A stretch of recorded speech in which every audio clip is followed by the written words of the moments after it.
তুমি দেখতে পাচ্ছ যে এখানে কিন্তু যেরকমভাবে করা হয়েছে, ভেতর থেকে পুরোপুরি তালা দিয়ে দেওয়া হয়েছে, ভেতরে পুলিশ রয়েছে, এছাড়া হচ্ছে পর্ষদের যে নির্দিষ্ট নিরাপত্তা কর্মীরা রয়েছেন তারা ভিতরে রয়েছেন এবং 1 ঘন্টা হয়ে গিয়েছে। বাদবাকি অভিভাবক যারা রয়েছেন তারা বাইরে অপেক্ষা করছেন। অন্যদিকে তুমি দেখবে যে এই যে বড় গাড়িগুলো রয়েছে সেই গাড়িগুলো করেই মূলত প্রশ্নপত্র এসছে এবং সেই গাড়িগুলো করেই কিন্তু আবার উত্তরপত্র, সেই উত্তরপত্রও কিন্তু ফিরে যাবে। সেই জন্য ইতিমধ্যেই গাড়িও রেডি করা রয়েছে। আমরা দেখেছি যে সকালবেলা আমরা বিভিন্ন কলেজগুলোতে গিয়েছিলাম, যেরকমভাবে আমরা শ্যামবাজারে গিয়েছি এবং তার পাশাপাশি হচ্ছে জয়পুরিয়া কলেজে গেছি, সেই মনীন্দ্র কলেজ, জয়পুরিয়া কলেজ, বিভিন্ন জায়গায় যে ছবিটা চোখে পড়েছে যে প্রচুর বাইরের স্টেটের যারা রয়েছেন তারা আসছেন পরীক্ষা দিতে এবং সেই সঙ্গে হচ্ছে নতুন ফ্রেশ ক্যান্ডিডেটও অনেকে রয়েছেন। এবং আমার স্ট্রিটেও আমরা দেখতে পাচ্ছি যে সিটি কলেজে সেখানে কিন্তু পরীক্ষা পর্ব শুরু হয়েছে এবং প্রায় 1 ঘন্টা পেরিয়ে গিয়েছে এবং আর কিছুক্ষণ বাদে 1:30টা নাগাদ এই পরীক্ষা শেষ হবে এবং তারপরে উত্তরপত্র যাতে নির্দিষ্ট নিয়ম মেনে সেগুলো নিরাপত্তার সঙ্গে নিয়ে যাওয়া যায় সেই ব্যবস্থাও কিন্তু করা হয়েছে।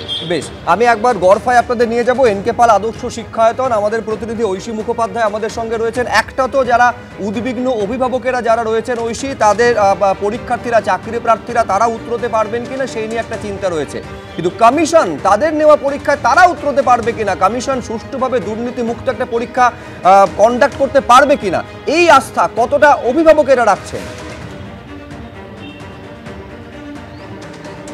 একেবারে দেখো, আস্থা অর্জন করা তো কমিশনের আজকে বলা যেতে পারে একটা বড় পরীক্ষার মধ্যে পড়ছে।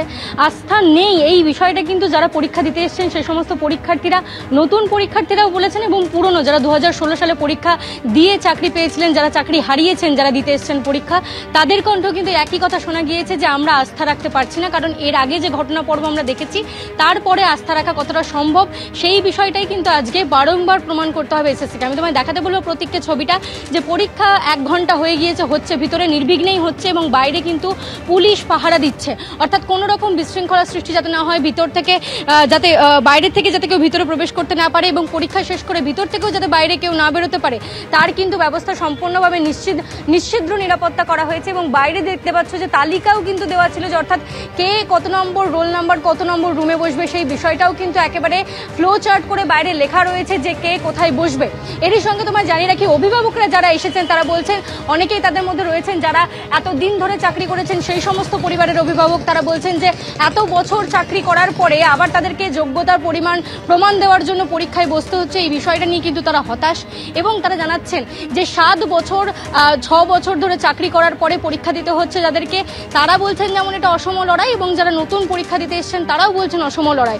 কারণ তাদেরকে 10 নম্বর কম নিয়ে পরীক্ষায় বসতে হচ্ছে, অন্যদিকে যারা পরীক্ষায় বসছেন এই 10 নম্বর বাড়তি নিয়ে অভিজ্ঞতার বসে যারা 10 নম্বর পাবেন তারাও বলছেন যে ফ্রেশ ক্যান্ডিডেটদের সঙ্গে আমাদেরকে আবার পরীক্ষায় বসতে হচ্ছে এতগুলো বছর পরে, যখন আমরা শিক্ষকতা যে পেশা তার সঙ্গে যুক্ত হয়ে গিয়েছিলাম তারপরে, তাই আমাদের কাছে এটা একটা অসম লড়াই। এবার দেখার বিষয় যে এর মধ্যে থেকে যারা রয়েছেন তারা যোগ্যরা তারা চাকরি পান কিনা।